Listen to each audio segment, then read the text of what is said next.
Bonjour tout le monde.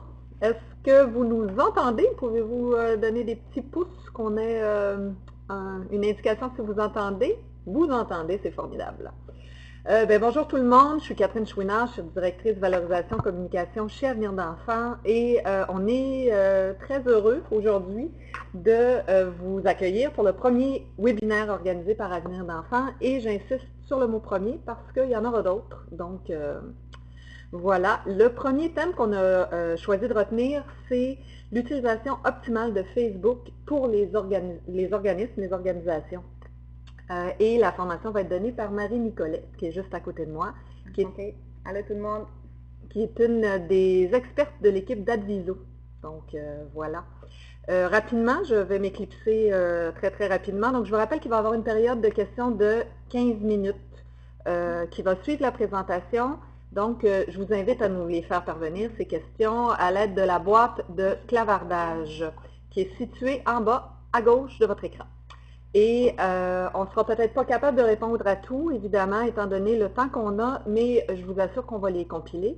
Et ensuite, on va les mettre en ligne avec la captation vidéo de la formation qu'on a aujourd'hui. On va mettre les questions et les réponses en ligne aussi, donc on pourra compléter. Je vous rappelle l'adresse de notre site internet www.avenirdenfant.org. Et je vous rappelle aussi qu'il y aura un court sondage qui va vous être envoyé après la formation, donc ce serait gentil d'y répondre pour donner vos suggestions, votre appréciation de tout ça pour qu'on puisse s'améliorer dans nos webinaires. Donc, je vous souhaite une très belle formation. Merci d'être avec nous, puis beaucoup de plaisir à vous et à nous. Merci. Bonjour à tous, ça me fait vraiment très plaisir d'être là aujourd'hui. Alors, je vais essayer de vous imaginer derrière l'écran. Et puis, comme on le disait tout à l'heure, je prendrai volontiers vos questions à la fin de la formation, donc qui va durer à peu près une heure et quart. Il y a un support de la présentation que vous devriez voir bientôt sur vos écrans, donc on va suivre tranquillement la présentation. Alors, donc comme je le disais, peut-être qu'on peut mettre la présentation là, pour que ça fonctionne. Le plan de la formation aujourd'hui, au cours de l'heure, on va essayer d'aborder différents sujets. Je vais essayer de m'adresser un petit peu à tout à chacun d'entre vous. Regardez un petit peu pour commencer Facebook, faire un petit état des lieux sur le réseau, puis ce qui se passe au niveau des médias sociaux en 2014, c'est quoi les enjeux principaux, vous donner quelques chiffres, etc. Après ça, on va essayer de regarder rapidement comment créer une page Facebook pour ceux d'entre vous qui se poseraient la question, qui n'auraient peut-être pas encore de présence sociale ou de page Facebook. On va regarder ça ensemble. Par la suite, on va s'attarder un petit peu sur les comportements et les usages des utilisateurs de Facebook et des personnes à qui vous vous adressez, vous particulièrement, comprendre leurs attentes, qu'est-ce qu'ils veulent voir de vous dans leur feed Facebook.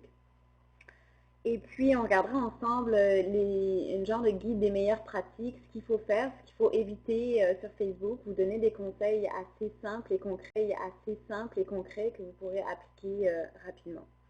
Et évidemment, ce qui est beau avec le web et avec les médias sociaux, c'est qu'on peut tout mesurer en ligne, y compris vos activités sur Facebook. Donc, j'irai avec vous sur différentes notions au niveau de la mesure de performance de vos activités sur les médias sociaux. Et enfin, on fera un petit wrap-up de la session et puis regarder quelques tips, quelques conseils pour bien démarrer vos activités web ou les poursuivre pour ceux d'entre vous qui ont déjà des présences sociales.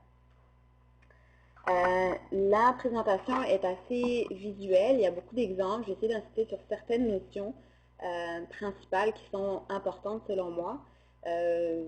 Vous aurez accès à tout le matériel en ligne et aussi je vous donnerai un lien vers différentes sources complémentaires qui pourraient vous aider pour par exemple des états vraiment détaillés d'un point de vue technique, comment créer votre page Facebook et des choses comme ça. Donc tout cela sera disponible en ligne plus tard. Je vais commencer rapidement peut-être par me présenter. Comme on l'a dit tout à l'heure, mon nom c'est Marie Nicolet. Je travaille dans une compagnie qui s'appelle Adviso, située ici à Montréal, spécialisée en conseils et stratégies Internet. Alors, on est une entreprise d'à peu près 50 personnes. Mon profil, à moi plus particulièrement, je suis une personne qui suis passionnée par les médias depuis toujours. Ça fait 5 années que je suis consultante en médias. J'ai travaillé beaucoup pour la télévision, les médias traditionnels en France, où j'ai fait une maîtrise en droit des médias et technologies de l'information. Et je suis venue ici au Canada et à Montréal pour suivre une formation en commerce électronique. Donc j'avais vraiment une passion pour les médias numériques que j'ai accompli ici. Et je travaille donc depuis 4 ans chez Adviso. Mon but est d'accompagner des clients, que ce soit dans différentes industries, à travers le succès de leurs projets web. J'ai travaillé, entre autres, avec Adviso pour la fondation Lucie et André Chagnon. On a travaillé sur des sites comme Naître et Grandir, qui font sûrement écho à certaines de vos activités et puis de vos centres d'intérêt. On travaille aussi beaucoup avec Québec en forme. Et à titre personnel, je suis aussi très impliquée dans le tissu communautaire ici à Montréal. Je suis bénévole depuis 2-3 ans pour l'association Grands Frères et Grandes Sœurs du Grand Montréal. Donc je pense que je vis avec eux certains enjeux que les organismes communautaires peuvent avoir au niveau des médias sociaux, entre autres. Donc on va commencer, comme je disais, par un petit état des lieux au niveau du réseau social Facebook. Donc c'est sûr que vous y êtes sûrement tous exposés de près ou de loin. J'imagine que l'écrasante majorité d'entre vous l'utilise au moins dans sa vie personnelle.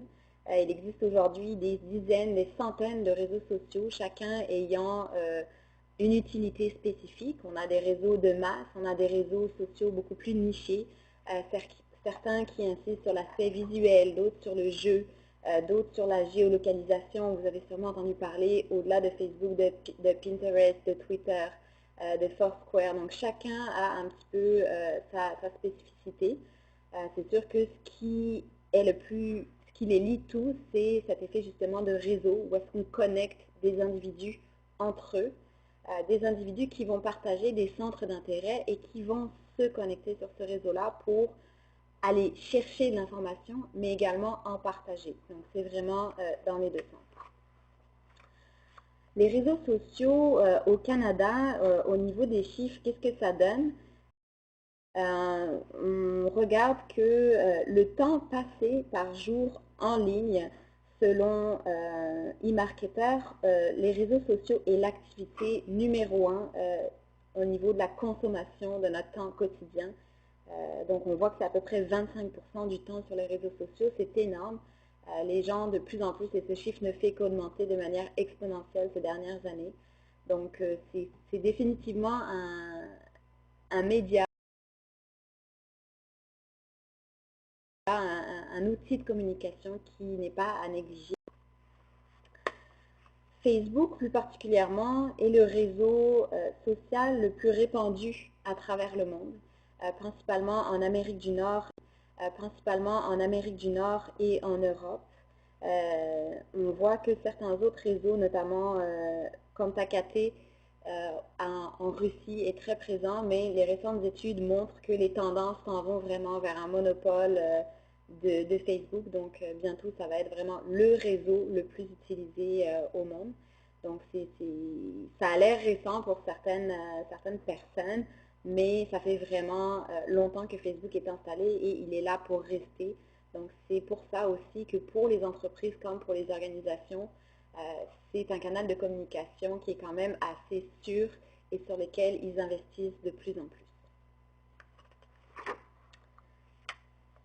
Au Québec, plus particulièrement, si on regarde un petit peu les taux d'utilisation des plateformes sociales au niveau des internautes québécois, Facebook est le deuxième réseau social le plus utilisé, derrière YouTube, qui reste toujours le premier réseau le plus utilisé pour, on le rappelle, le visionnement de vidéos en tout genre, soit postées par des individus ou par des marques sur YouTube. Donc ça vous donne une petite idée. On a après, je dirais, loin derrière, Google+, LinkedIn, Twitter et Pinterest au niveau des réseaux sociaux. Donc, Facebook, comme je le disais, c'est un réseau qui est basé sur un système d'amis qui partagent des intérêts communs. La beauté d'un réseau comme celui-ci, c'est qu'il est personnel, donc chacun façonne son compte Facebook comme il l'entend et en fonction de ses affinités. Donc, c'est basé sur le partage d'informations. On partage toutes sortes d'informations sur Facebook. On va partager des liens, on va partager du texte, des photos, parfois même des vidéos. C'est assez, les formats sont vraiment variés. Puis, au niveau des tendances, hein, Facebook fait beaucoup de mises à jour très régulièrement, que vous l'utilisiez pour votre compte personnel, encore une fois, ou pour le compte de votre organisation. Vous aurez sûrement remarqué que chaque 2 semaines, peut-être chaque mois, il y a des changements au niveau de la mise en forme de Facebook, puis comment on l'utilise, tellement qu'on ne se rappelle plus quelle était la première version. Si vous revoyez une des premières versions du réseau de Facebook, vous seriez vraiment étonné. Ça fait partie de la philosophie de l'entreprise de faire beaucoup d'améliorations en continu. Donc, et la grande tendance s'en va vers de plus en plus de personnalisation et de plus en plus de contenu photos et vidéos. Donc, c'est ce qui va être pris de plus en plus en compte dans les algorithmes de Facebook. C'est donc le deuxième site le plus visité au monde. Et puis, on a à peu près un peu plus de 1 milliard de membres actifs à ce jour, puis dont 17 millions d'utilisateurs au Canada. Donc, c'est vraiment un site qui drive beaucoup de monde, puis beaucoup de contenu aussi. Les réseaux sociaux sont liés indéniablement avec la richesse et le contenu qui y est partagé. Je pense que c'est un des points sur lesquels j'aimerais vraiment insister lors de cette présentation. On est là pour partager des choses sur les médias sociaux, donc une stratégie de contenu est extrêmement importante. En moyenne, je ne sais pas si vous le saviez, le nombre d'amis des gens se situe aux alentours de 200-250 personnes. Maintenant, l'utilisation professionnelle d'un média comme Facebook. Certains sont encore sceptiques à la pertinence de ce type de médias pour les marques, les entreprises, les organisations. Les chiffres démontrent, comme vous le voyez ici, que l'audience que les gens peuvent aller chercher, que les entreprises peuvent aller chercher sur Facebook est vraiment grandissante. On voit qu'en 2013, les gens sont vraiment enclins à suivre ce type d'organisation, puis voir apparaître des nouvelles, des informations qui proviennent d'une entreprise, d'une marque qu'ils apprécient. Donc, c'est vraiment, c'est pas quelque chose qu'on leur pousse, c'est eux qui demandent ça. Quand moi, personnellement, j'aime la marque, je sais pas, La Parisienne, que je vais la liker sur Facebook, c'est parce que j'ai envie de recevoir de l'information. Donc, parfois, ça va être de l'information. Souvent, on ne va pas se le cacher pour tout ce qui est au niveau des marques, c'est les gens veulent des promotions, avoir accès à des choses de manière exclusive. Mais il y a vraiment aussi beaucoup d'opportunités au niveau de communication, de conversation. Facebook est un outil conversationnel avant tout. Les enjeux un petit peu différents, là je vous ai parlé un petit peu des marques, mais c'est sûr que pour les organismes communautaires, les enjeux vont être sensiblement différents pour des raisons externes et internes à la fois, je dirais. Ce qu'on va vouloir aller chercher, c'est pour les organismes communautaires, c'est vraiment une visibilité locale. Puis je pense que c'est une autre notion qu'il faudrait vraiment retenir aujourd'hui, c'est cet aspect vraiment de médias très local.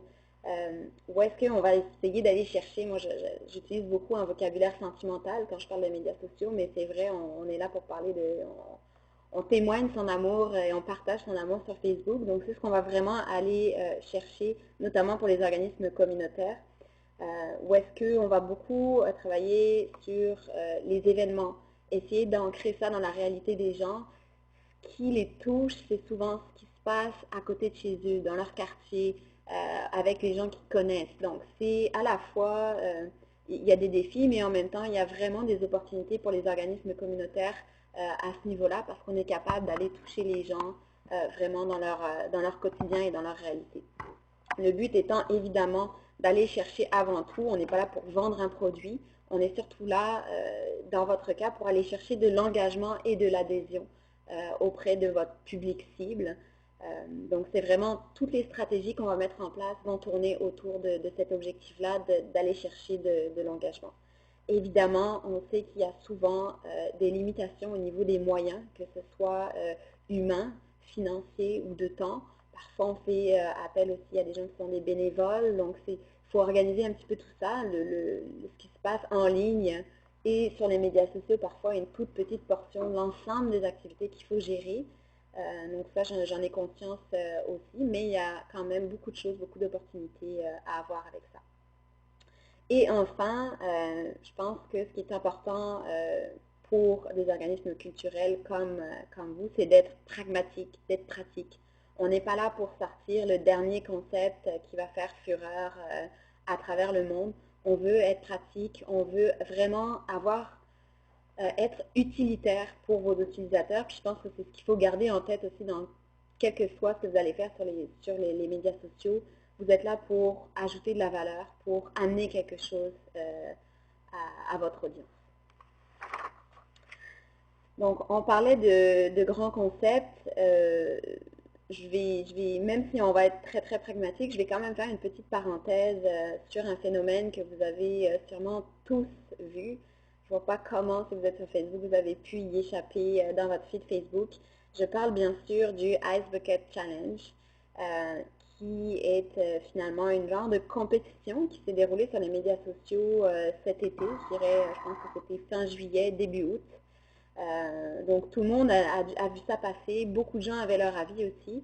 Je rappelle que ce concept-là était pour lutter contre la maladie ALS. Et puis dans le domaine des OSBL, j'ai beaucoup de mes clients qui me disent, bon, mais on n'a pas beaucoup de budget, mais on veut chercher de l'engagement, on veut faire du buzz. Puis c'est vrai que c'est un petit peu le Saint Graal pour les organismes sans but lucratif.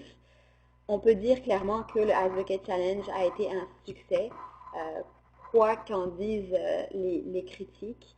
Ils ont amassé en moins d'un mois 13 millions de dollars. C'est énorme. Ils ont touché plus de 15 millions de personnes. Puis quand on dit des personnes engagées, je ne parle pas nécessairement des personnes qui ont participé au challenge. Je parle des gens qui ont commenté des publications liées au Ice Bucket Challenge. Des personnes qui ont partagé ces publications, qui les ont aimées, qui ont vraiment interagi, qui ont montré, qui ont témoigné un certain engagement et évidemment qui vont faire une visibilité incroyable à cette cause-là. Et j'insiste là-dessus parce que c'est vrai que c'est un petit peu dérangeant, je pense que notamment aux critiques, de dire, ben, est-ce que ça marche vraiment? Est-ce que ça ramène de l'argent? C'est vraiment stupide, pourquoi on fait ça? Le résultat est là et c'est tout simplement un concept marketing. C'est une équipe qui a compris que Facebook est un média de communication pour lequel, pour une organisation ou pour une marque, il faut arriver avec une stratégie marketing bien ficelée et ils l'ont utilisé extrêmement bien. Donc c'est parti avec, on l'a vu, Bill Gates, Mark Zuckerberg qui ont participé, puis ça s'est répandu comme une traînée de poudre. C'est ce qu'on appelle un effet viral, c'est-à-dire que vous avez quelques influenceurs au début qui partent une tendance, puis c'est eux qui deviennent vos ambassadeurs et le message se propage très rapidement. C'est sûr que parfois, ça peut donner, ce que j'ai eu comme témoignage de certains de mes clients, trouvent ça injuste, qu'ils travaillent pour une cause qui est intéressante, puis finalement, il n'y a pas d'engagement, puis des fois, c'est des nouvelles, la sortie de iPhone 6 qui envahit votre feed Facebook, alors qu'il y a la moitié de l'Afrique de l'Ouest qui est en train de mourir de l'Ebola. C'est une réalité, puis je pense qu'il faut vraiment faire le deuil du fait que Facebook va donner une part équivalente à ce qui mériterait finalement d'avoir la publicité. Il faut travailler pour avoir cette visibilité-là. Puis si vous regardez le graphique, l'infographie qui se trouve sur la présentation, ça vous donne finalement le nombre d'argent qui est amassé par les différentes causes aux États-Unis versus le nombre de morts qui sont aux États-Unis. Vous vous rendrez compte que c'est, par exemple, la cause du cancer du sein qui amasse le plus d'argent possible, alors que c'est seulement la quatrième cause de mortalité aux États-Unis. Donc ça, c'était un petit peu pour mettre la table avec vraiment les les concepts viraux sur les médias sociaux. Donc, voilà pour ça.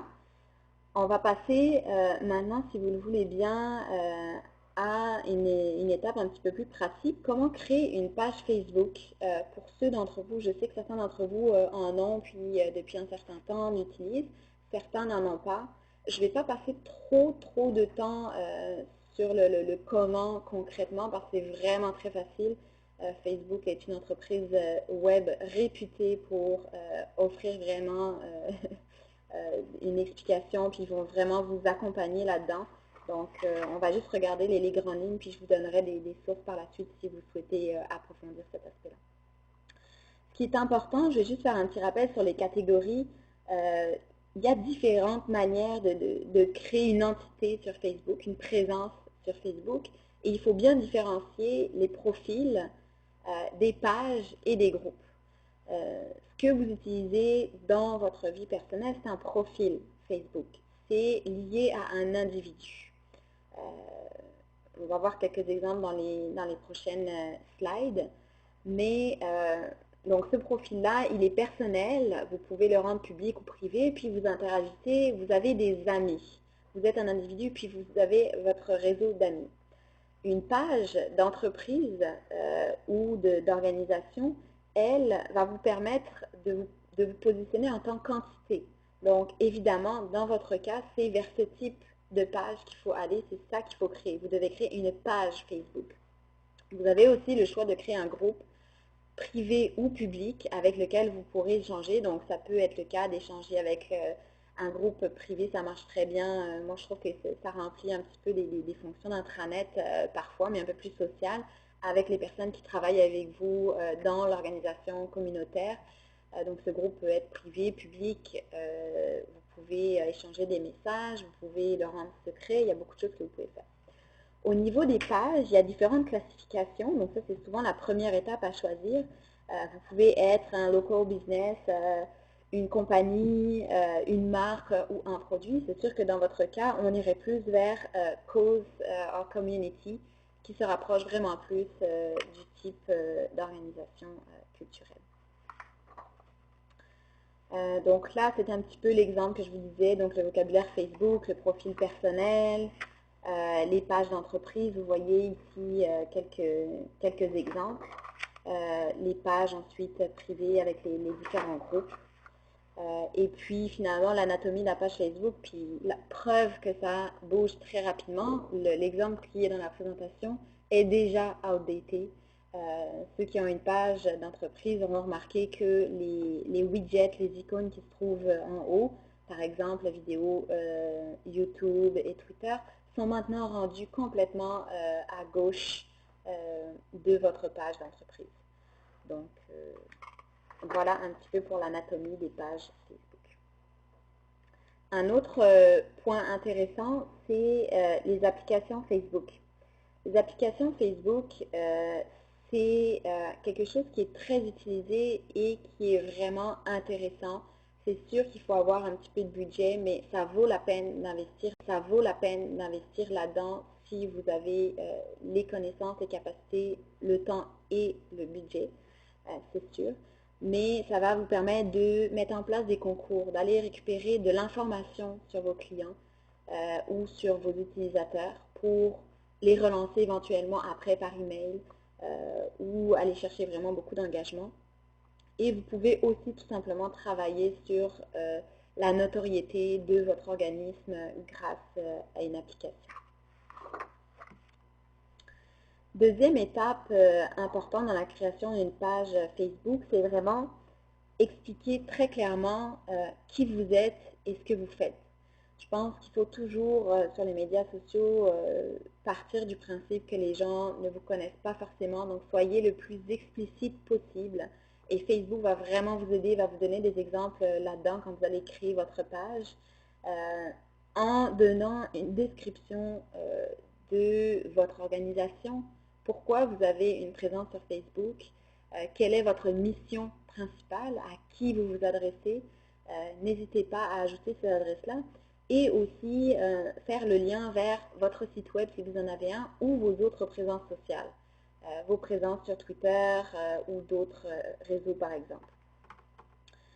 Rentrez aussi vos données de localisation, l'adresse, les heures d'ouverture, un numéro de téléphone, où est-ce que les gens peuvent vous joindre. Beaucoup de personnes vont vous trouver sur Facebook en premier, puis vont chercher ces données-là de localisation.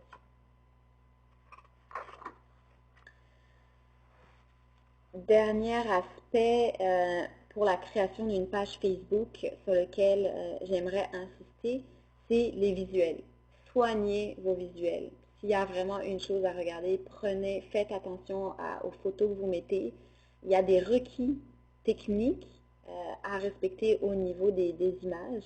La taille des images, le nombre de pixels, c'est extrêmement important que vous respectiez ça et que vos photos soient de qualité, aussi bien sur la photo de background, la photo de présentation, que les visuels que vous allez mettre pendant votre gestion de communauté, donc ce que vous allez poster sur Facebook par la suite.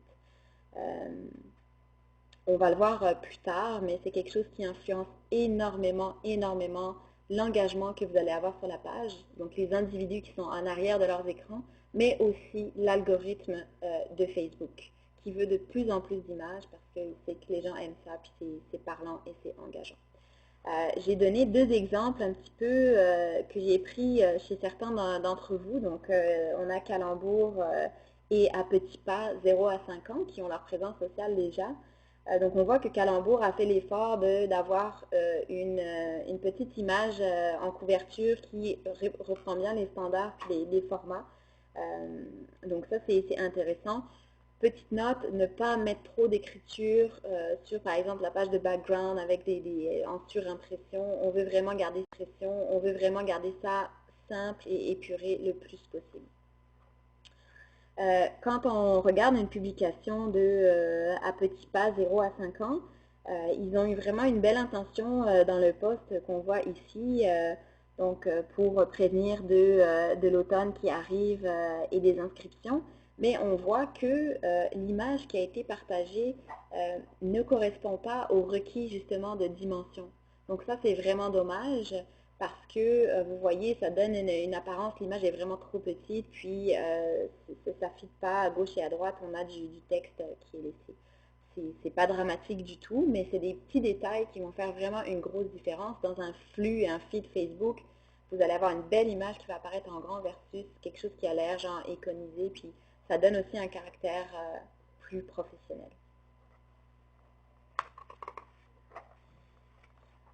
On va parler maintenant un petit peu des comportements et des usages au niveau de Facebook. Je pense qu'en ligne, que ce soit au niveau des médias sociaux, des sites web, ou tout ce qui peut se passer, une chose qui est extrêmement importante, c'est toujours se mettre à la place de vos utilisateurs. Essayez de comprendre ce qu'ils veulent, ce qu'ils attendent sur les médias sociaux. Puis essayez de comprendre aussi dans votre stratégie pourquoi vous vous dirigez vers Facebook. C'est quoi la différence entre votre page Facebook, votre site Internet, ce que vous faites au niveau des événements, dans le fond, vos différents canaux de communication. Facebook, ce qui est, je dirais, magique avec ce média-là, c'est que c'est un média intime. C'est le plus intime des médias. Ce que vous avez sur votre page Facebook, c'est vraiment ce qui vous touche au plus profond de vous. Où est-ce que vous allez vous exprimer, où est-ce que vous allez partager votre expérience, indiquer vos choix, vos préférences. Puis si vous regardez, quand vous êtes sur votre page, ce que Facebook vous demande pour poster un statut, c'est qu'est-ce que vous avez dans la tête.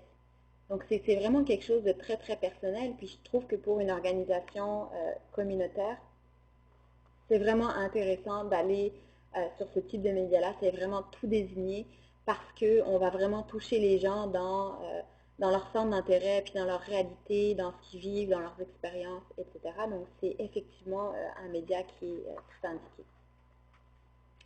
Quand je disais penser à vos utilisateurs, c'est que sur Internet, que ce soit sur Facebook ou en ligne, on est toujours à un clic de se faire mettre dehors ou de perdre quelqu'un. Et ça, il faut y penser, puis il faut comprendre pourquoi les gens agiraient comme ça. C'est très facile pour eux de masquer une publication, masquer l'ensemble de vos publications, ou pire, s'ils avaient liké votre page, la déliker. Donc, je vous donne un exemple de raisons pour lesquelles les gens masqueraient ou ne suivraient plus une page. Une étude a montré que les gens sont enclins à unliker une page la plupart du temps parce qu'ils postent trop souvent. Donc ça, on va le voir quand on va parler un peu plus de gestion de communauté, mais des fois, trop, c'est pas bon sur Facebook. Il faut toujours y aller avec parcimonie puis réfléchir quand on poste quelque chose. On ne fait pas un post ou 10 posts par jour. On réfléchit vraiment puis on veut être pertinent à chaque fois et amener de la valeur à chaque fois. Donc, on a ça, donc les gens qui postent trop fréquemment ou les gens qui sont trop marketing, mais ça, dans votre cas, je pense que ce ne sera pas un problème. Donc, et on voit aussi la troisième raison, c'est quand les posts deviennent ennuyeux ou répétitifs. Donc ça, c'est sûr que c'est un défi à chaque jour. Il faut être original et essayer de trouver ce qui va intéresser les gens. J'aimerais attirer votre attention sur la notion d'audience qui est extrêmement importante sur les médias sociaux, quelle que soit l'organisation ou l'entreprise qui utilise Facebook à des fins de communication marketing. Une audience, c'est quoi? C'est des fans principalement. Sur Twitter, ça va être des followers, ça va être des membres de groupes aussi. En média, depuis toujours, on est prêt à payer un média qui vous donne accès à des gens. Facebook, c'est un média que vous possédez, c'est votre propriété. Donc ça, c'est un actif vraiment long terme qui, rien que pour ça, vaut la peine qu'on s'investisse parce que c'est votre média. Puis l'audience que vous allez chercher, les likes, les gens qui vous suivent sur cette page Facebook, c'est votre audience. Ils sont là, ils ont demandé à recevoir l'information, à entrer en communication avec vous, ou ils vous autorisent du moins à entrer en communication avec eux. Donc c'est vraiment, c'est comme des gens qui sont assis dans une salle puis qui attendent votre message. Et ils sont là, pas seulement pour un instant T, un message. Ils vont rester là. Et mieux vous allez parler avec eux, plus vous allez avoir leur attention et votre communauté va grossir de manière organique. Pourquoi c'est important de bâtir cette audience-là? Là, je pense que je vais peut-être donner le chiffre le plus choquant de toute la présentation pour ceux qui ne le savaient pas. Si vous avez 500 fans, 100 fans, peu importe, sachez que ce n'est pas tous vos fans qui voient votre publication. Quand vous écrivez quelque chose, c'est aujourd'hui seulement 6% de votre audience, donc des fans que vous avez, qui vont voir votre publication. Il y a quelques mois, c'était aux alentours de 15-16%. Donc ça, c'est une moyenne des chiffres fournis par Facebook. Donc évidemment, c'est une moyenne qui est malheureusement souvent en défaveur des petites entreprises, des petites organisations qui ont peu d'audience, peu de fans et aussi qui investissent peu ou pas de budget publicitaire sur Facebook. Il y a eu beaucoup de critiques suite à la dernière mise à jour de l'algorithme qui justement passait aux alentours de 6%. C'est sûr que pour être visible, ça vous prend de l'argent ou beaucoup d'engagement. Donc, l'idéal, évidemment, c'est les deux. Mais c'est possible d'aller chercher avec peu de budget, puis on verra une étude de cas tout à l'heure, d'aller chercher de l'engagement, mais ça prend une vraie stratégie et des vrais efforts qualitatifs. C'est un peu la mauvaise nouvelle de la présentation. L'importance de l'engagement, je le disais, soit vous faites de la publicité et puis vous forcez les gens à vous voir, à voir vos publications, on le verra tout à l'heure, c'est des choses qui sont quand même accessibles pour des budgets modestes, je dirais. Mais vous pouvez évidemment aussi travailler sur l'engagement, c'est-à-dire que l'algorithme de Google, comment il est fait, de Facebook, comment il est fait, c'est qu'il va prendre tout un tas de variables pour savoir si ce que vous faites est pertinent et va intéresser des gens. Parmi ces variables-là, je vous l'ai dit tout à l'heure, c'est la nature de vos publications. Si c'est du texte vraiment long, sans images, sans lien, sans photo, sans rien, vous perdez des points. Si vous faites quelque chose de succinct, avec éventuellement un lien, ou une photo, ou encore mieux une vidéo, ou des choses comme ça, et qu'ils voient que les gens interagissent, vont liker votre post, vont commenter, vont partager, ils vont dire, bon, mais je reçois des indices qui me disent que ce contenu-là est pertinent, que ce que cette page-là que cette page Facebook fait est pertinent, je vais la pousser à plus de gens encore. Donc, c'est pour ça que c'est très, très important de bien soigner sa gestion de communauté et d'essayer d'aller chercher de l'engagement. On ne veut pas poster pour poster. Si vous n'avez jamais aucun like, jamais aucun commentaire,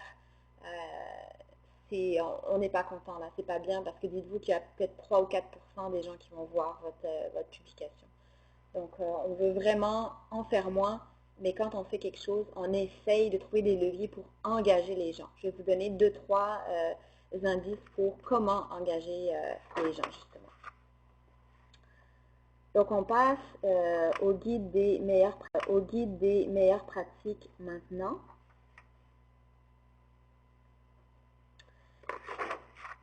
Qu'est-ce qu'on fait pour bâtir une stratégie sur les médias sociaux? Alors là, je vous donne quelques petits tricks là, à avoir. On appelle ça la méthode POST.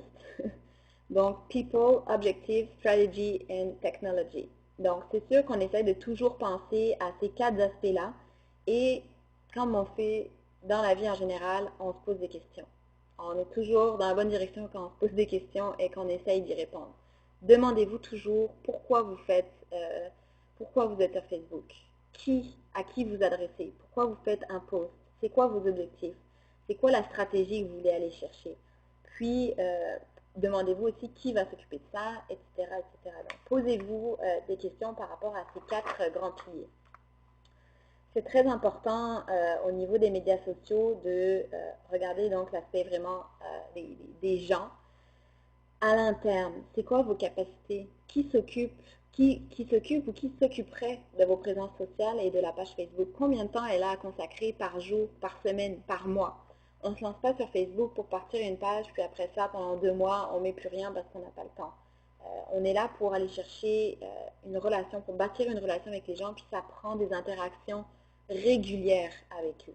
Sinon, vous allez perdre vraiment votre audience, puis je dirais, la place que vous avez en termes de visibilité. Donc, posez-vous vraiment ces questions-là. Et puis, qui va créer du contenu? Parce que comme je vous disais tout à l'heure, sur Facebook, on veut partager des choses. On veut avoir quelque chose à dire. Et ça, il faut travailler sur le contenu. Il faut avoir des visuels, il faut les mettre en forme, s'assurer qu'ils sont dans la bonne taille. Quand vous faites un événement, il faut quelqu'un qui prenne des photos. Puis ça, je dirais que les médias sociaux viennent changer aussi la culture avec laquelle on communique. Quand on va organiser un événement, qu'on va faire quelque chose, on sait qu'on est sur les médias sociaux et qu'on veut développer un peu nos activités là-dessus. Avant même l'événement, on pense à quelqu'un qui va prendre des photos qui vont être mises sur Facebook. On anticipe là-dessus. On pense éventuellement, puis là je m'avance un petit peu loin là, dans les stratégies, mais à un hashtag pour un événement. On le voit beaucoup, ça se fait beaucoup, puis les gens le reprennent. On leur donne une tribune. Quand on communique des documents papier, on n'hésite pas à mettre l'adresse de la page Facebook, une belle adresse de la page Facebook. On incite les gens en dehors de Facebook, donc offline, hein, dans la vie de tous les jours, on leur parle des médias sociaux quand on les voit, quand on parle avec eux. Donc ça, c'est très, très, très important. Évidemment, comprendre aussi c'est qui vos publics cibles. Est-ce que c'est des parents? Est-ce que c'est qui ces gens-là? Quel âge ils ont? Quand est-ce qu'ils se connectent? Est-ce qu'ils se connectent le soir en rentrant à la maison? Est-ce qu'ils sont connectés pendant la journée? Qu'est-ce qu'ils font en ligne? Est-ce que c'est des gens qui ont besoin de quel type de contenu ils veulent quel type de contenu ils veulent des conseils? Il faut vraiment se poser ces questions-là. Au niveau des objectifs, bon, c'est sûr qu'il faut que ce soit en lien, ce que vous faites sur les médias sociaux, en lien avec vos objectifs de communication globale en termes d'organisation. Donc, c'est toujours bon quand on entame une réflexion stratégique sur, bon, ben, c'est quoi notre plan de communication ou même notre plan stratégique sur la prochaine année ou les 3-5 prochaines années. On réserve une petite partie sur les médias sociaux. On réserve quelques questions qu'on va se poser par rapport aux médias sociaux. Qu'est-ce qu'on va faire avec ça? Qu'est-ce que ça peut nous apporter? Comment ça vient remplir nos objectifs en tant qu'organisme communautaire. Donc, comme je disais, c'est toujours anticiper, c'est ça qui va vous permettre de vraiment progresser petit à petit au niveau des médias sociaux.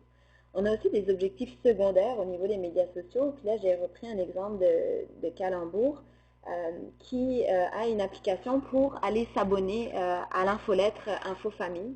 Donc ça, c'est quelque chose qui est intéressant et qui permet, par exemple, d'aller chercher, remplir un objectif secondaire. On sait que le email marketing fonctionne très bien encore aujourd'hui. Donc, on utilise Facebook, puis c'est pas quelque chose qui est compartimenté dans une petite boîte. On le fait communiquer avec nos autres outils marketing. Donc, c'est des choses qu'on peut faire. C'est un exemple de ce qu'on peut faire. On va parler maintenant un petit peu de la gestion de communauté. Il y a ce qu'on appelle les 3 C de la gestion de communauté. Le contenu, le contexte, la connectivité et la continuité. On va essayer toujours de garder ces 4 choses-là. Vous pouvez vous les imprimer puis l'avoir en face de vous au bureau puis y penser quand vous êtes sur les médias sociaux. Proposer toujours du contenu de qualité puis qui a de la valeur pour votre communauté. Leur donner des informations pertinentes. Toujours donner un contexte qui favorise les interactions et qui optimise la qualité des relations dans votre communauté. On pose des questions aux gens, on les incite à discuter, on est vraiment sur un outil conversationnel, donc on va tout faire dans la manière dont on va formuler nos posts, par exemple, pour aller chercher de la conversation. La connectivité, on va essayer d'établir des relations personnalisées, des interactions efficaces. Par rapport à vos cibles. Ça peut être quelque chose de si simple que répondre aux gens. Dès qu'ils interagissent sur votre page, qu'ils commentent, qu'ils posent une question, répondez-leur, interagissez avec eux, boostez un petit peu la conversation. Et la continuité, comme j'ai dit tout à l'heure, les médias sociaux, c'est des relations durables. Donc, on essaye vraiment d'être régulier dans notre participation. Vous avez quelques exemples au niveau de gestion de communauté que je vous ai donné ici, où est-ce que vous voyez, on pose des questions, donc par exemple pour la marque La Parisienne, on pose des questions sur la marque, comment vous l'aimez, puis là on va faire témoigner les gens, puis vous pouvez aussi avoir du feedback très intéressant grâce à Facebook. Vous posez une question, est-ce que vous avez aimé le dernier événement, est-ce que vous aimez la manière dont on communique avec vous, ou est-ce que vous comprenez la mission qu'on fait, ou n'importe quoi. Vous pouvez poser des questions aussi sur Facebook, puis vous allez avoir du feedback, donc c'est vraiment intéressant. Quelques petites astuces que j'ai pu remarquer à travers mon expérience au niveau de la gestion de communauté. Parfois, on est un petit peu en manque d'inspiration. On se met trop de pression aussi sur quoi faire, comment faire. Il faut toujours keep it simple, comme on dit, puis on va le voir après. Vous pouvez suivre le calendrier. Ça marche très bien. Puis si vous suivez des marques, des organismes, vous allez voir que c'est une technique qui est vraiment répandue. Les fêtes, les vacances, la fête des enfants, les journées officielles, Noël, l'actualité, une actualité qui évidemment a un lien avec votre mission, de près ou de loin. Mais faites un post qui suit ça, puis vous allez nécessairement utiliser cet élément-là qui est commun à tous pour rejoindre votre cible. Tout le monde aime fêter la fête des mères. Tout le monde parle d'une actualité. Donc, utilisez ça comme levier d'interaction avec vos utilisateurs. J'ai remarqué aussi que, toujours au niveau des événements, certains d'entre vous publient des photos des événements. C'est vraiment une bonne pratique. C'est très personnel, puis c'est très visuel. N'hésitez pas à demander aux gens de se taguer dans les photos des événements. Ils y ont été, ils sont venus, ils se sont déplacés, donc il n'y a aucune raison qu'ils ne se taguent pas dans cet événement-là. Et c'est des petites techniques qui ont l'air simples, mais qui vous permettent de contourner le fameux 6% de gens qui voient vos publications. Parce que si quelqu'un se tag, mettons, moi je suis allée à un de vos événements, à une marche qui a eu lieu, je me tag dans la photo, tous mes amis, ça va apparaître dans mon feed Facebook et tous mes amis vont le voir. Ça va rester sur ma page Facebook. Donc c'est vraiment, on passe de 6% à 100% et aussi tout je dirais le risque des amis qui peuvent voir ça. Donc, c'est des petits détails, mais qui vous permettent vraiment d'augmenter considérablement votre visibilité. N'hésitez pas aussi à mettre de l'avant vos partenaires, les lieux dans lesquels vous allez, vous faites des événements, vous pouvez les taguer aussi, vous pouvez géolocaliser vos publications. Donc, c'est toutes des choses qui, le tag est vraiment intéressant au niveau de la visibilité. C'est le meilleur moyen de contourner le reach organique et l'algorithme de Facebook. Je vais vous parler maintenant rapidement d'un projet qui me tient à cœur, qu'on a fait cette année, un projet dans lequel Adviso s'est beaucoup investi, en partie pro bono, parce que c'est une cause qui nous touchait particulièrement. C'est le projet 28 jours avec la fondation Jean Lapointe. Peut-être vous connaissez cette fondation-là qui lutte contre les dépendances de l'alcool. Donc la fondation Jean Lapointe sont venus nous voir puis nous ont demandé de trouver un concept qui leur permette de ramasser des dons. On sait que le milieu philanthropique veut pas est très très très compétitif, si on peut dire ça quand même. Les gens sont sollicités de toutes parts et les organisations souvent passent par des événements, des levées de fonds, sollicitent beaucoup les entreprises, mais c'est devenu de plus en plus difficile et c'était intéressant pour eux d'aller chercher vraiment plus de ce qu'on appelle donc le micro-don, donc les dons individuels des gens. Qu'est-ce qu'on a fait? C'est qu'on a développé une application, donc je vous en parlais au début de la présentation, les applications, c'est vraiment intéressant. Puis le mois de février est un mois qui dure 28 jours. Coïncidence, 28 jours, c'est le nombre de jours que ça prend pour une personne qui a une dépendance à l'alcool pour faire sa première étape au niveau du sevrage. On a lancé le défi à tout le monde de tenir un mois, 28 jours, sans boire une goutte d'alcool. Tout était basé sur Internet via l'application. C'était très ludique. Vous pouviez remplir le nombre de coupes de vin, de cocktails ou de bières que vous prenez en moyenne par semaine. Puis là, ça vous donnait ce que ça vous coûtait par semaine. Et vous étiez capable de donner l'équivalent ou le montant de votre choix à l'association.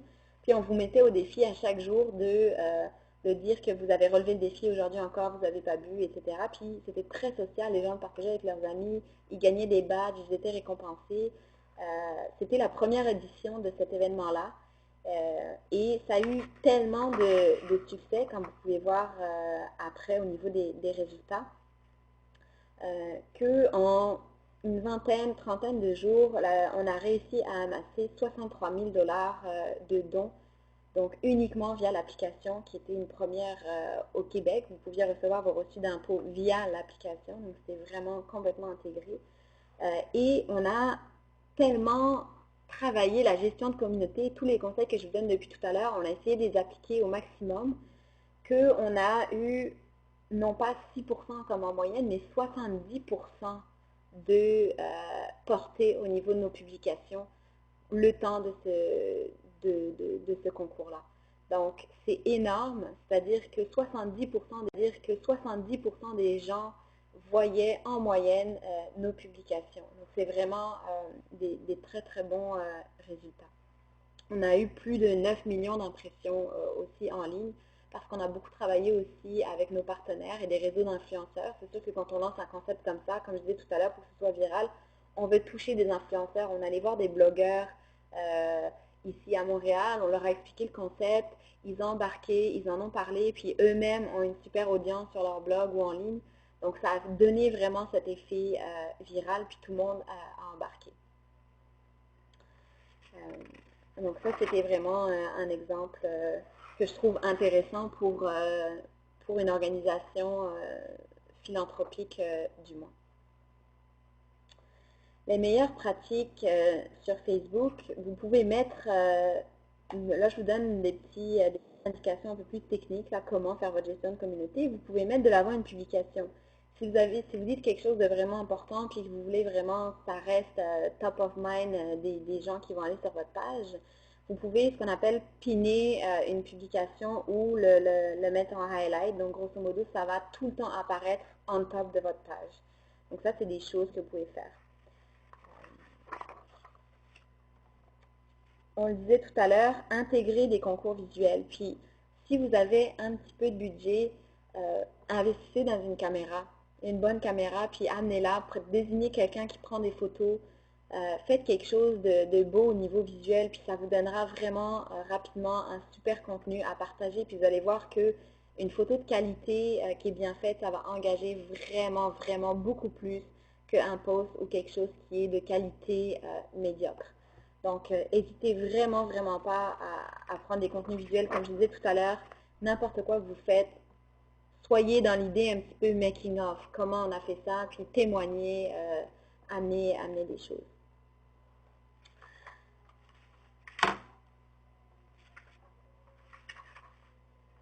Vous pouvez aussi cibler sur Facebook des gens, donc c'est un petit peu ce qui est intéressant en ligne. Donc quand vous faites des posts, vous pouvez cibler des gens selon leur sexe, leur langue, le niveau de relation qu'ils ont, leurs intérêts, leur âge, leur localisation géographique. Au besoin, vous pouvez utiliser ces fonctionnalités. C'est vraiment les petites icônes au moment de faire un post qui se trouvent en bas, à gauche et à droite de votre boîte pour publier un post, une publication.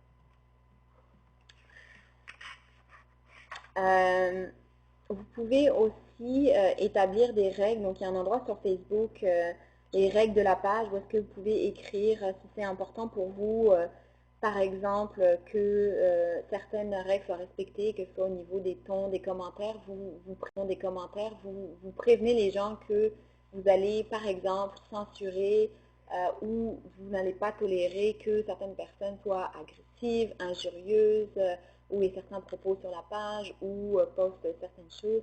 Donc, vous pouvez, ça fait partie des bonnes pratiques aussi de se prémunir et d'écrire ces règles-là. Vous pouvez vous inspirer en ligne, il y a beaucoup, si vous cherchez ça en ligne, il y a beaucoup d'exemples de règles desquelles vous pouvez vous inspirer. On va passer à la modération, la gestion de communauté, un sujet souvent épineux. Donc, je le redirai jamais assez, on ne supprime pas des posts ou des commentaires sur Facebook. Quelle que soit la marque ou les choses, Facebook est un média où est-ce qu'on laisse la conversation avoir lieu. Ce n'est pas un état totalitaire et ça vous fera beaucoup plus de mal de supprimer et de censurer que de répondre et de laisser la conversation aller. On a énormément d'exemples que je pourrais vous citer d'entreprises qui ont eu des crises sur les médias sociaux ici au Québec. Et c'est vrai qu'on se pose la question, on a l'impression qu'on attaque notre image ou les personnes qui travaillent. C'est toujours une question un petit peu épineuse, mais la règle générale, c'est ne pas supprimer, on ne censure pas, on participe à la discussion et on laisse les choses aller. C'est sûr que dans des cas très exceptionnels, on peut masquer des commentaires, voire on peut bannir certaines personnes de la page. Ça peut arriver. On a un client important ici au Québec dans le domaine des produits de consommation. Petite anecdote, il y a quelqu'un sur la page, un homme, qui drague toutes les femmes qui mettent des publications, qui commentent. Donc, il commente, il leur parle. Ah, vous aimez la Saint-Vanille, ah, j'aimerais ça, sentez bon la vanille, bref. On se dit, qu'est-ce qu'on fait avec ça? Bon, mais là, clairement, c'est vraiment inapproprié, on n'a pas le choix, on doit bannir cette personne-là. Mais en dehors de ces cas-là qui sont vraiment comme extrêmes, puis ça par rapport, on ne supprime pas les gens, on ne supprime pas les commentaires. Mais des fois, vous allez voir que sur les médias sociaux, on voit beaucoup de choses. Dans les commentaires, dans les gens qui live, que les gens disent, on voit beaucoup, beaucoup de choses. Donc, faites le tri. Faites confiance à votre bon jugement. Agissez pas de manière impulsive, même dans les commentaires. Beaucoup de crises au niveau des gestionnaires de communauté pour des grandes marques sont parce qu'ils ont répondu de manière trop impulsive à quelqu'un. Si quelqu'un vous pose des questions, un sujet un peu épineux, répondez publiquement une fois avec un statement toujours très politically correct. Si jamais la personne insiste, comme pour certaines personnes c'est le cas sur les médias sociaux, proposez-lui de poursuivre la discussion en message privé ou donnez-lui un numéro de téléphone pour qu'il puisse contacter, puis vous poursuivez la discussion en privé. Surtout pas répondre encore et encore et encore et encore. Vous prenez juste des risques de vous enfarger les deux pieds dans le lit et de dire des choses qui vont rester à jamais, qui vont être publiques et que vous risquez de regretter après. Donc ça, c'est vraiment la petite parenthèse sur la modération et la gestion de communauté. Le ton maintenant à utiliser sur Facebook, encore une fois, je vais peut-être casser des mythes, mais on a le principe de KISS, Keep it simple and stupid. c'est pas du tout pour dénigrer que je dis ça, mais on veut s'adresser au plus grand nombre. Et ce que les gens aiment, et depuis toujours sur les médias sociaux, c'est la simplicité. Probablement que vous vous demandez une publication comme pour la marque Oasis, qui est un de nos clients depuis plusieurs années, qui demande à sa communauté quels fruits représentent l'été pour vous. C'est peut-être très, très basic, mais c'est ce type de publication qui amène le plus d'engagement. Donc, comme je vous ai dit tout à l'heure, suivez les calendriers, souhaitez une belle soirée ou une belle fin de semaine de 3 jours aux gens, puis juste quelque chose comme ça, vous allez voir, ça va vous amener de l'engagement. Donc, c'est toujours un équilibre à trouver entre le contenu qu'on donne, puis ce type de post-là, mais soyez léger, adaptez-vous, postez pas quelque chose de trop lourd un vendredi après-midi. Allez-y pour quelque chose de léger, que les gens vont juste genre faire comme ah oui, c'est vraiment ce que je ressens présentement. J'ai vraiment le goût d'être en week-end avec ma famille, puis profiter. Donc, vraiment, inspirez-vous d'autres pages, regardez ce que les gens font, mais vraiment gardez ce mindset-là. C'est quoi vraiment des questions simples, des interactions simples avec les gens. Au niveau du contenu, il y a beaucoup de gens qui se demandent aussi, est-ce qu'on devrait parler juste de nous? Est-ce que je peux parler de que font les autres, etc. C'est sûr que vous parlez de vous, mais pas uniquement. N'hésitez pas à parler avec de vos partenaires, d'autres organismes communautaires qui, je ne sais pas, que vous aimeriez souligner ce qu'ils font ou avec qui vous avez un partenariat ou n'importe quoi. Vous pouvez aussi partager, je l'ai vu comme ça a été fait plusieurs fois par certains d'entre vous, des nouvelles qui proviennent de sites comme la presse ou des choses comme ça. Donc, n'hésitez pas à parler de quelque chose qui est toujours pertinent considérant votre audience. Et c'est ça, au niveau du partage, je pense qu'on l'a vu un petit peu, partagez pas des photos qui n'ont aucun rapport, renvoyez pas vers des liens louches. C'est toujours pertinent, bon sens, gros bon sens. Demandez-vous vraiment si c'est pertinent ce que vous partagez. On l'a vu tout à l'heure, répondre aux commentaires directement. Je vais passer un petit peu plus vite là-dessus, puis créer la conversation. Donc, les choses à éviter, c'est ça. Donc, vous voyez un exemple de type de photos qu'ils mettent sur des sites, qui met sur des sites un petit peu pas forcément pertinents. C'est des choses qu'il faut regarder. Les réponses aux commentaires aussi, on vient d'en parler. N'oubliez pas que tout ce que vous écrivez reste public. On voit des débâcles pour cette marque-là qui s'est un petit peu acharnée et on ne peut pas supprimer ça, donc ça reste public. Donc faites vraiment, vraiment attention à ce que vous mettez. Je vais maintenant parler rapidement de tout ce qui a trait à la publicité sur Facebook. Peut-être que ça a l'air très lointain pour vous. Je le comprends. Sachez aussi que c'est un très bon moyen d'aller faire augmenter son audience rapidement. Et c'est relativement abordable aussi en termes de prix, c'est-à-dire que Facebook va vous proposer, en fonction de votre mise et de votre budget, va vous dire, ben, si tu investis 50 $, 100 $ pour booster une publication, par exemple, tu vas rejoindre X nombre de personnes. Vous pouvez faire ça avec vos publications. Vous pouvez aussi apparaître, comme c'est le cas là dans l'exemple, avoir une publicité pour un événement ou tout simplement pour votre brand de manière générale, pour l'organisation, apparaître sur la droite de l'écran. C'est des choses qui valent la peine parce que faire croître une audience de manière organique, c'est-à-dire par elle-même quand vous créez une page Facebook, c'est très très difficile. Ça vous prend des push, des incentives de publicité en ligne ou d'en parler tellement autour de vous dans des événements que les gens vont vous liker massivement après.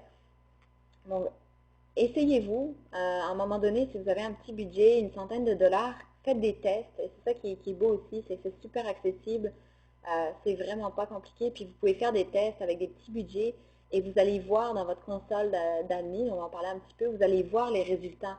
Puis ça va vous permettre de dire aussi, ben, tu sais, là, on a investi 50 $ pour promouvoir une publication, mais regarde, il y a X nombre de personnes qui ont vu qu'on avait cette activité-là, puis il y en a X nombre qui ont liké notre page. Donc, vous allez pouvoir savoir un petit peu le retour sur investissement que vous avez. Et évidemment aussi, vous êtes capable de faire un ciblage très précis. Vous faites une publicité très précise. vous faites une publicité, c'est pas tout le monde, c'est pas moi qui vais la voir nécessairement. Ben, dans le fond, peut-être que je la verrai dépendamment de vos critères de ciblage, mais vous pourriez cibler juste les gens qui sont intéressés à des organismes communautaires, par exemple, dans un périmètre précis, donc le Grand Montréal. Fait que dans ce cas-là, peut-être que moi, je le verrai parce que j'ai déjà démontré sur mes préférences Facebook que j'aimais les organismes communautaires. Je risquerais de voir cette publicité-là, puis tant mieux parce que je suis plus susceptible que peut-être mon voisin qui, lui, c'est pas quelque chose qui le touche, de voir cette publicité-là. Donc, vous allez payer vraiment juste pour une audience qualifiée. Donc là, vous allez, je vous donne quelques exemples là, de quoi faire comme type de publicité, puis comment ça fonctionne. Donc, vous voyez, il y a des bids qui commencent vraiment très très bas, donc c'est pour ça que je dis que c'est vraiment très très accessible. On va passer à pas mal la dernière partie de la présentation, puis je regarde l'heure, je pense que je suis correcte, je suis dans les temps. Je vais boire un petit peu d'eau. C'est la mesure de performance. Si vous avez une page d'entreprise, vous allez avoir accès à ce qu'on appelle le panel d'administration de cette page-là. Ça a l'air un petit peu barbare quand on ne l'a jamais vu, mais familiarisez-vous avec parce que c'est votre meilleure arme marketing. Ce panel-là, ça vous permet d'avoir accès à des données, le data, comme on entend parler partout sur le web maintenant. Puis c'est ça, votre richesse. C'est comprendre ce qui se passe. Vous ne mettez pas un coup d'épée dans l'eau. Chaque fois que vous allez faire quelque chose, vous allez comprendre qui ça a touché, pourquoi ça l'a touché. Vous pensiez que la majorité de votre audience était des femmes de 25 à 35 ans. Vous allez peut-être vous rendre compte qu'il y a autant d'hommes que de femmes et qu'ils sont peut-être un peu plus âgés. Donc, ça va vous donner aussi des super informations sur votre audience et aussi sur la performance et la pertinence de ce que vous faites en termes de gestion de communauté. Vous allez pouvoir voir qu'un post, une publication a performé plus qu'une autre. Alors là, vous êtes sceptique, mettre une vidéo dessus ou mettre une photo ou faire quelque chose de vraiment niaiseux ou vraiment trop simple, est-ce que ça a fonctionné ou pas? Faites le test. Allez-y, puis allez dans votre panel d'administrateurs, puis vous le verrez exactement le nombre de personnes qui ont été touchées. Donc, ces notions-là, vous allez voir de portée. Facebook appelle ça la portée. Dans le fond, la portée, qu'est-ce que c'est? C'est le nombre de fois que votre publication apparaît auprès de quelqu'un. Puis c'est une impression, on peut appeler ça comme ça, une impression unique. Donc, si je fais refresh sur mon feed puis que je vois 4 fois votre nouvelle, ce ne sera pas 4 impressions, ce sera une impression. Donc, ça vous permet vraiment de voir la portée de vos publications et de le mettre en relation avec l'engagement. Vous allez avoir le nombre de likes, le nombre de commentaires, le nombre de personnes qui en parlent. Puis ça vous permet aussi de comparer des périodes. Vous mettez un peu d'argent en publicité, vous avez un gros événement à une semaine précise, vous allez voir, vous allez vous comparer avec les semaines précédentes, savoir si ça a un impact sur Facebook. Donc comparez-vous. Petite chose à savoir, le panel d'administration de Facebook est quand même assez limité en termes de stockage de données. Il vous donne accès à 30 jours de données dans le petit calendrier. Donc, ce que je vous conseille, si vous souhaitez comparer vos performances au-delà du mois, donc par exemple mois après mois, trimestre après trimestre, voire année après année, exportez vos données. Pensez à exporter vos données en format Excel, vous mettez ça dans un dossier, puis vous organisez après ça, vous faites vos graphiques, vos tableaux, puis vous pourrez vous comparer avec des périodes précédentes et beaucoup plus longues que ça. Donc pensez bien à exporter vos données, sinon ça disparaît pour toujours après 30 jours. Donc c'est un petit peu ça que ça illustre ces choses-là. Donc vous allez voir que vous allez avoir beaucoup d'informations démographiques qui vont vous permettre aussi de mieux cibler vos résultats. Il y a une autre chose qui est très très intéressante, je trouve, dans le panel, c'est la possibilité de mesurer les référents extérieurs. Alors, qu'est-ce que c'est que les référents extérieurs? C'est, dans le fond, comment les gens ils arrivent sur votre page Facebook. Ça, on en a peu parlé. Il y a ceux qui sont effectivement vos fans, qui vont voir vos publications pour certains d'entre eux, mais il y a aussi des gens qui vont entendre parler de vous et qui vont juste suivre un lien. On leur tend la main quelque part. Peut-être que vous avez votre site web qui renvoie vers vos présences sociales.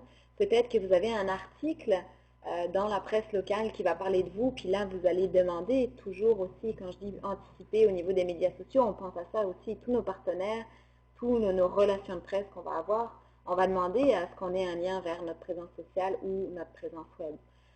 Ces liens-là, quelqu'un qui arriverait, mettons, d'un site de presse locale, puis qui aurait cliqué sur le lien Facebook, qui arrive sur votre page, ça va vous montrer finalement qui vous ramène le plus de trafic, puis qui a été un bon facilitateur au niveau de la visibilité. Donc ça, n'hésitez pas à regarder ça, puis toute votre stratégie de visibilité et de partenariat, c'est un outil qui va beaucoup vous aider là-dedans. Après ça, si vous faites de la publicité, vous pouvez avoir la distinction entre la portée organique et la portée payée.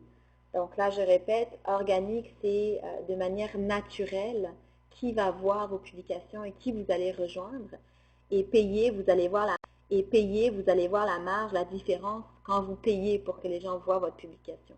Donc, ça va vous permettre aussi de comparer que certaines choses valent la peine d'être boostées, par exemple, un petit peu avec la publicité. Quand on parle de performance, c'est toujours bon aussi de parler d'indicateurs de performance. Donc, quand vous faites votre stratégie médias sociaux, quand on disait tout à l'heure, posez-vous des questions, demandez-vous qu'est-ce que vous voulez. Vous voulez augmenter votre base d'abonnés, on parle donc de nombre d'abonnés, on parle de nouveaux abonnés. Le but, est-ce que c'est d'aller chercher beaucoup plus de monde ou d'interagir, d'augmenter l'interaction avec le bassin que vous avez actuellement? Vous allez regarder aussi le nombre de désabonnés, évidemment. Vous allez regarder aussi des métriques d'engagement, comme le nombre de j'aime sur des publications, le nombre de commentaires, le nombre de partages, s'il y a des partages, sur quel réseau, etc. Donc tout ça, c'est des indicateurs qui sont importants pour vous. Et vous allez les regarder aussi dans la régularité. On veut être régulier, on ne veut pas qu'il y ait un jour une publication qui est pleine d'engagement, puis l'autre jour, il n'y a rien. Facebook va vous donner des points si vous êtes régulier, puis si vous faites du bon travail, vous lui montrez que vous investissez régulièrement dans les publications. Et puis, pour résumer un petit peu, vos clients, donc là, client à prendre entre guillemets, mais c'est votre audience, finalement, vos utilisateurs, ils sont sur les médias sociaux. Ce n'est pas une question à se poser, ces gens-là, ils sont. Donc, l'opportunité existe réellement. Puis, je vous conseille vraiment de prendre le temps de parcourir différentes pages que vous trouvez inspirantes, que vous-même, en tant qu'utilisateur, vous trouvez que ces gens communiquent bien avec vous.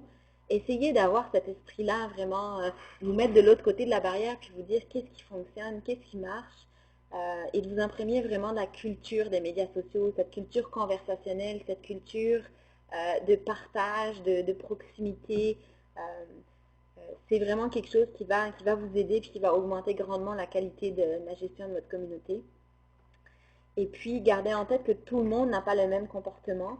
Il faut faire des tests, il faut regarder qui réagit, qui sont vos publics cibles, c'est quoi leurs attentes. Vous en avez probablement plusieurs.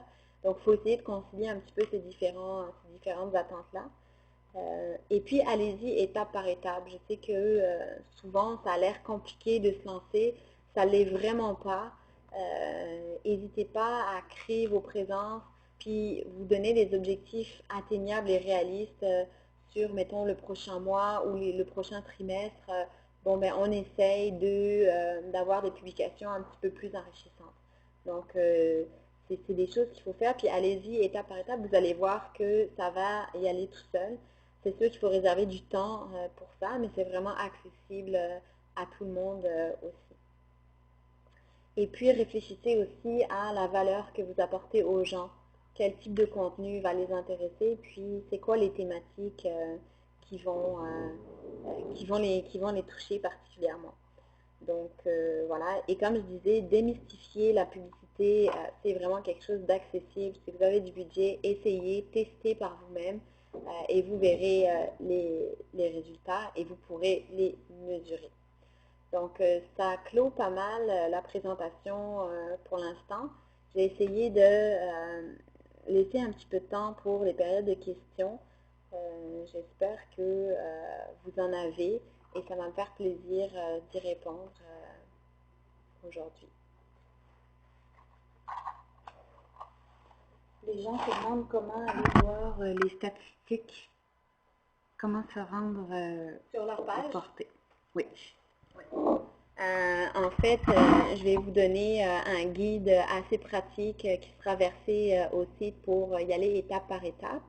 Mais vous allez voir sur votre page, quand vous vous connectez, dans le fond, pas au nom de votre page personnelle, mais vous allez voir en haut à droite, je vais essayer de le faire en même temps, sur mon écran pour vous guider, ceux qui ont éventuellement une page. Hop. En haut à droite, vous pouvez choisir au nom de qui vous vous connectez. Donc, moi, je vais y aller tout de suite en même temps que vous sur une page que je gère. Ben, vous n'allez pas voir ce que je fais, mais ça va me permettre de voir, de ne pas vous dire, parce que comme je vous dis, l'interface change tellement souvent que... donc là, Use Facebook As, donc vous choisissez, donc moi je ne veux plus utiliser mon Facebook en tant que Marie-Nicolet, mais en tant que blog, je suis responsable d'un blog aussi, donc je vais l'utiliser en tant que mon blog. Donc là, vous cliquez dessus, puis vous avez votre page qui arrive. Tout de suite, vous allez voir que sur la droite, vous allez avoir déjà des boîtes qui indiquent, par exemple, le nombre de nouveaux likes que vous avez sur la page cette semaine, le nombre de reach que vous allez avoir avec vos posts ou des choses qui ont été lues, etc. Puis, vous avez en haut à gauche de la page, donc vous avez un onglet Page, Activity, Insights et Settings. Ce qu'il faut aller voir, c'est Insights. On va chercher Facebook Insights, c'est le nom de ce panel d'administration. À l'intérieur de ce panel-là, vous allez voir que vous allez voir apparaître plein de statistiques qui ressemblent au graphique que j'ai mis dans la présentation. Puis là, il faut appréhender ces notions-là, ce vocabulaire-là, puis il y a beaucoup de ressources aussi en ligne là-dessus. Mais vous allez voir des statistiques qui concernent les likes sur vos pages, le reach des posts, l'engagement, et vous allez voir les derniers posts que vous avez faits avec la date, puis le ciblage, le reach que vous avez eu, etc. Et vous avez toujours la possibilité à tout moment de booster une publication. Donc, c'est ici que vous pouvez voir. Puis vous avez les données démographiques. Il y a différentes vues finalement que vous pouvez faire avec ce panel d'administration.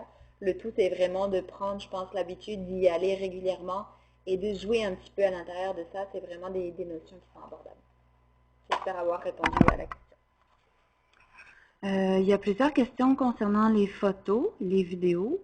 Qu'en est-il de la diffusion des vidéos et des photos sur Facebook, particulièrement dans les cas où des enfants apparaissent sur les images? Est-ce qu'il faut avoir une permission écrite? Vous avez de la chance, je suis juriste, mais en même temps, c'est pas mon domaine de prédilection et je voudrais pas donner un avis 100% juridique formel là-dessus. Je vais juste vous donner mon avis sur ce qu'on fait et les pratiques qu'on fait en général au niveau des médias sociaux.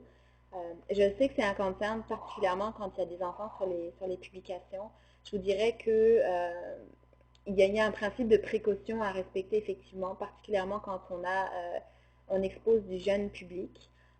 On va s'assurer éventuellement d'avoir une autorisation de la part des parents écrite, comme on le fait souvent quand les gens vont tourner une petite capsule vidéo dans la rue, c'est exactement ce qu'ils font. Pour ce qui est des photos et des vidéos des événements, ce que je pense qui arrive aussi assez souvent, je vous dirais que c'est assez peu répandu qu'on fasse signer un accord global à tous les gens qui viennent à un événement de savoir si on peut utiliser leur image. À partir du moment où ce n'est pas nécessairement des portraits ou des choses comme ça, que les personnes voient qu'ils sont photographiés, le bon sens veut que si tu ne veux pas apparaître sur une photo, tu n'y vas pas. Puis si c'est une photo de groupe qui n'est pas là pour identifier un individu en particulier, c'est correct. Du moins, c'est les pratiques qui se font de manière générale en ligne. Donc, je pense que de toute façon, Facebook met à disposition des utilisateurs énormément d'outils pour se détaguer, reporter un post qu'ils trouveraient pas correct.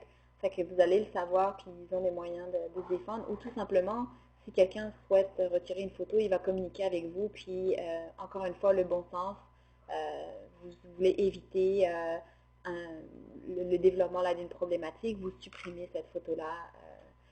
C'est simple comme ça.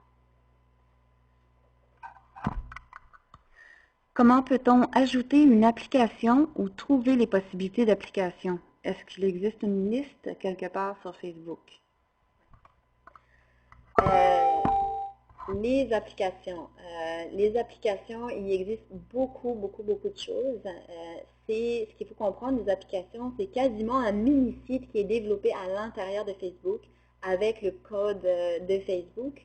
Donc, il y a des gens qui en ont fait leur business et qui proposent aux PME, aux organisations, parfois dans des verticaux très spécifiques, des applications déjà toutes faites, des applications de concours, des applications d'infolettres, des choses comme ça.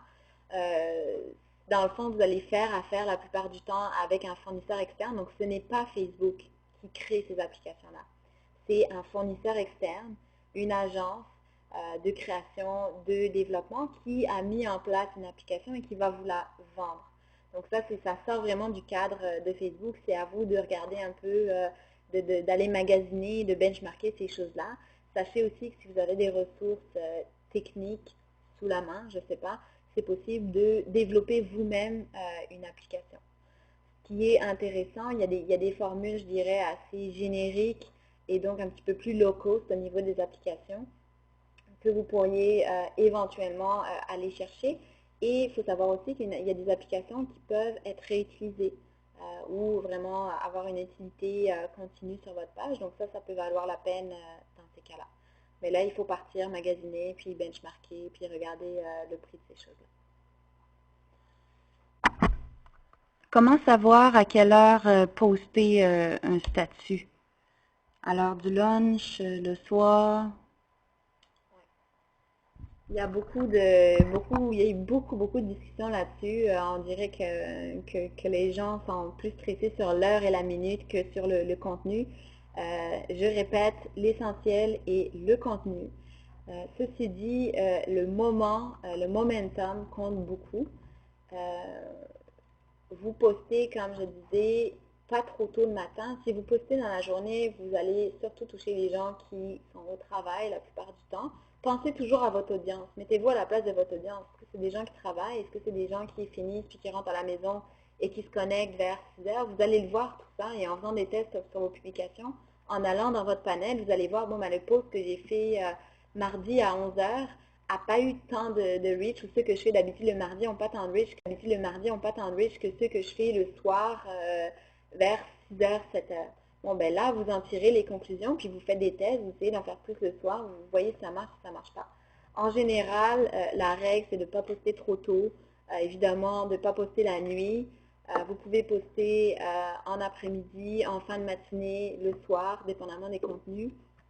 Vous pouvez aussi céduler des posts à l'avance. Il y a des outils qui vous aident à faire ce qu'on appelle un calendrier éditorial. Donc, vous avez préparé vos posts, puis ils vont se poster automatiquement sur le réseau. Donc, pas la peine, si vous avez quelque chose de dimanche, puis vous êtes sur place ou à la maison, pas la peine de vous connecter. Vous avez préenregistré votre post, puis cette application va vous aider, va la poster en fait automatiquement pour vous.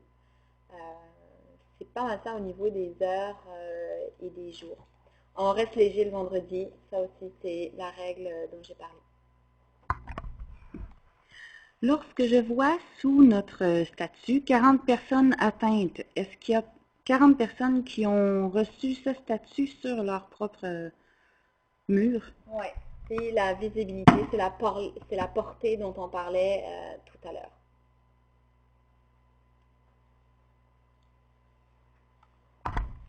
Est-ce que c'est légal de faire des concours et des tirages sur une page Facebook? Il existe énormément de sortes de concours.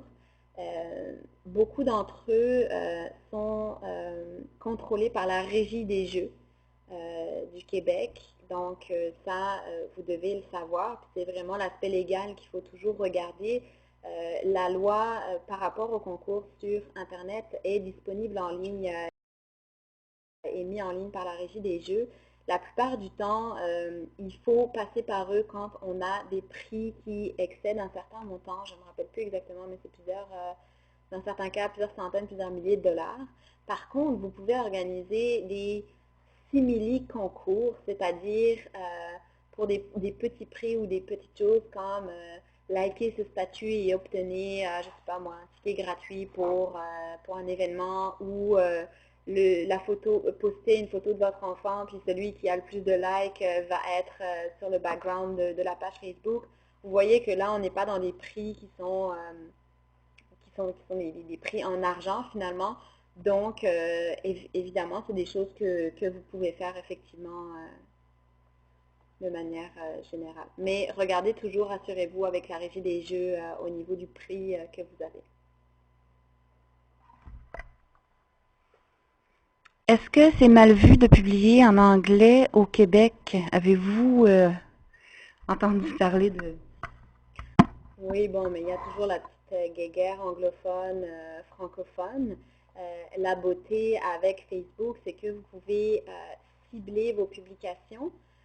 Comme je disais tout à l'heure, quand vous faites une publication, vous pouvez cibler par rapport à la langue. Donc, toutes les personnes qui vont avoir, dans le fond, quand vous allez faire votre post, si vous voulez le faire dans les deux langues, vous l'écrivez en anglais, puis vous ciblez juste les gens anglophones.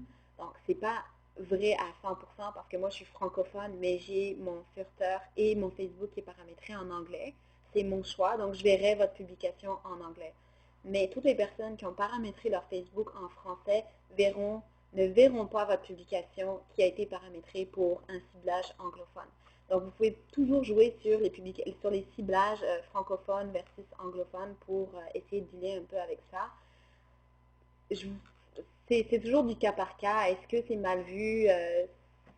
Malheureusement, c'est souvent les gens qui râlent qu'on voit souvent dans les commentaires. Tous les autres sont corrects, puis ils n'ont aucun problème. Il y en a un que ça dérange de voir une publication en anglais dans son feed, alors il va vous mettre un commentaire. Vous pouvez lui répondre, vous pouvez voir. J'ai pas senti un gros challenge de fou par rapport à ça, mais c'est sûr qu'on essaye toujours de cibler les publications. On ne veut pas qu'un francophone voit uniquement des posts en anglais systématiquement.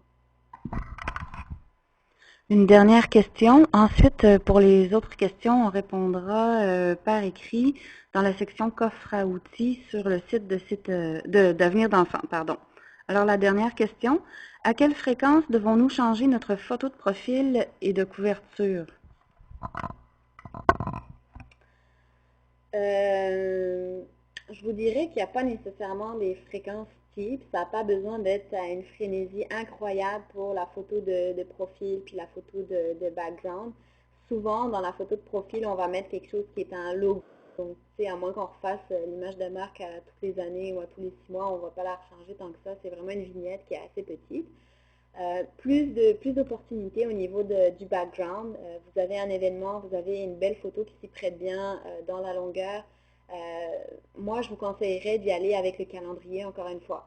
Quand c'est des fêtes, n'hésitez pas à faire un petit clin d'œil, avoir un background de l'équipe ou d'un événement lié aux fêtes ou juste aux périodes, les vacances, c'est l'été, il fait beau, bon ben on a quelque chose comme ça. Pour vous donner un exemple, pour la page Facebook de notre agence, on doit peut-être la changer 3-4 fois par année, le background, maximum. Par contre, mettre des visuels souvent dans les posts ou tout simplement verser des photos, vous avez la possibilité d'avoir comme des photos, un album photo de la page. Ça, c'est plus important, puis ça, il faut le faire régulièrement, faut que ce soit beau, il faut soigner ça. Merci à vous, merci de votre attention.